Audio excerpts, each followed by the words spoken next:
Hi, Kevin Law, 6'1", about 240 pounds. I'm currently getting ready for the 2016 Mr. Michigan. Decided to do this at the last minute. I was training and still am training for the Team U 2016. And what are your past shows you've done, Bud, in the past few years?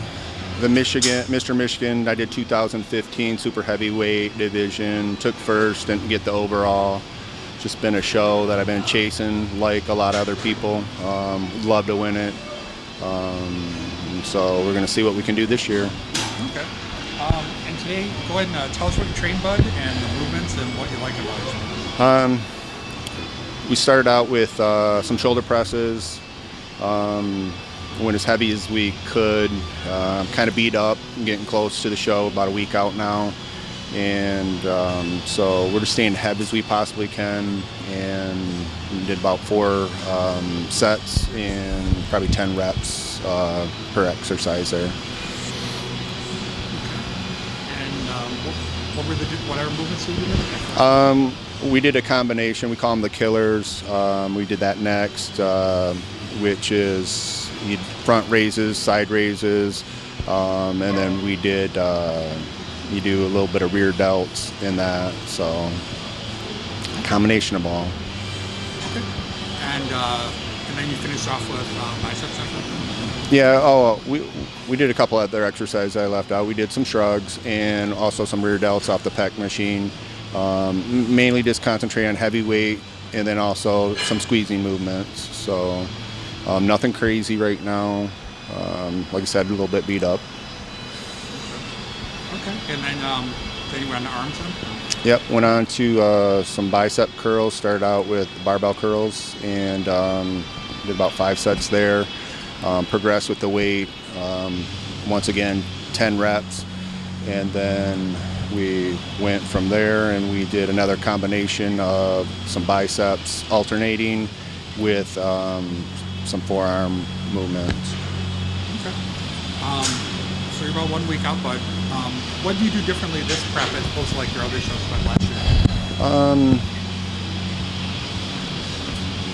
year? Basically the difference is I'm putting more time into it. I got a really busy schedule. As some people know, I own the Power House here, and I took it over 3 years ago on April Fool's Day, which is kind of a joke that everybody teased me about, but we've done pretty well, and I put a lot into it. It's something that I have a passion for, and so a few things had to give, and this year things are a lot better, so I've been able to put more time and effort into the bodybuilding versus in the past, so I think it'll make the difference. I'm on a low carbohydrate diet. I prefer more the Dave Palumbo style diet. I think it's no secret what that is. That seems to work best for me, and that's the route that I've taken for a long time now, and it works very well. So, how did you, Kevin? How did you originally get into the industry, Bud? Like, what kind of drove you into the fitness industry? Actually, right out of high school, I went to my very first gym. It was a hole in the wall. It was a real bodybuilder gym. The floors were practically dirt, rust in the sinks. Homemade equipment. It was Lear's gym, awesome gym. And I walked in and I seen guys, it was back in the 80s, so I'm dating myself a little bit. But, I just seen all the guys on the wall, Arnold, all the local guys, and I just thought it was the coolest thing. So I fell in love with it then and been doing it ever since. Okay, well that's awesome. If people, go ahead and give people the address of the gym, Bud. And do you have a Facebook page, and is there a website for it? It's 1376 North Leroy, Fenton, Michigan 48430. We do have a Facebook. It's Power House Gym Fenton at Facebook. And we do have a website that we're working on, but that's not up right now. Okay. We do have the corporate website. Okay, so Bud, compared to like when you started out, what do you think's different like in the bodybuilding industry now as opposed to back then? Things are a lot better. We got all this technology, Facebook, social media. We didn't have anything like that, back in the day. I don't know if the younger guys are going to know this, but I was buying the VHS tapes and watching those, and that's how I was trying to find out what the competition was doing. I mean, we didn't have the RX muscles and none of that stuff, so you basically had to wait for the magazine to come out, and that's how you got your information, unless you knew somebody. And the advancement in our supplementation, you name it. So the young guys, I feel, if they're getting with some of these older guys, a lot of great gurus out there. They're kind of getting ahead of the game, basically learning from what we've already experienced and went through, so they can kind of go around that.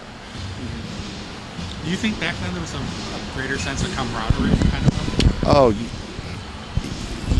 things are a little bit different from back then, for sure. One of my first shows was at the Whiting Auditorium. That was the Mr. Flint, and we went there, and you had all these different gyms, and they had their coats, and it didn't matter who was on stage from your gym. The guys were up cheering for them, no matter what their conditioning is, whatever. It was about encouraging people, and that's why I like to think we want to encourage our members to excel, to be the best that they can, whether they want to compete or not. And I think that's the difference. I think more, I won't say all, but a lot of the up and comers, it doesn't seem like there's as much camaraderie. It seems like they're more, focused on what they're doing. So, not all, but some. Okay, bud. Well, yeah. Good luck at the show next week, and we'll definitely keep in touch. And hopefully, you win the Mr. Michigan, and then on to get that program. That would be great. I absolutely appreciate it, and thanks for coming out. You're always welcome here.